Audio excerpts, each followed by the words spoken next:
My name is Julian. My pronouns are she, her. So I have a neuromuscular disorder. It's called ALS type 4. It's the only non-fatal kind of ALS. I use a power wheelchair full time now, and I work in policy currently in all kinds of different disability policies like the ADA, the Fair Housing Act, and Section 504. Dating is intimidating because, logistically, how am I going to manage my health while also managing a relationship? It's a lot of work. It's not easy, it is a lot of work. I think it's kind of going to be basic advice, but communication is so important, and not taking things personally. There's sacrifices to be made on both ends, and realizing okay, well, let's pivot. I know disclosure is a tricky subject for people, but I think it's good to weed people out. I think being upfront and honest, I made sure that my wheelchair was in the photo. I assumed nobody said anything mean to me, but I assumed the people who weren't interested in that didn't reach out. So there's so many ignorant beliefs. How do you respond to these misconceptions?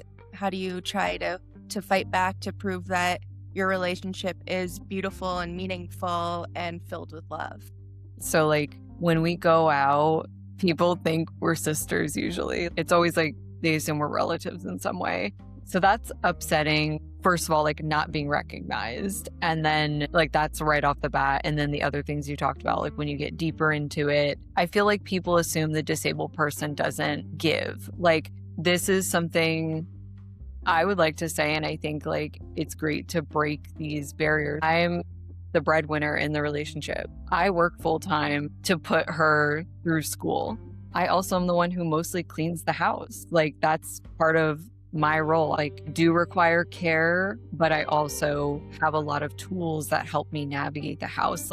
The other component is people really underestimate the emotional aspect that someone with a disability could give, right? I'll be that person till, she can cry on my shoulder, we can talk about it, and I'm giving that emotional component to the relationship on a day where I don't have a lot physically to give. I say this all the time. The disability community, we desperately need non-disabled allies. We really, really do. We need non-disabled people to talk about it, because it's not a secret or anything that it's hard for us to organize. It's hard for this group of people to protest or get out there together to do things for obvious reasons. We're disabled.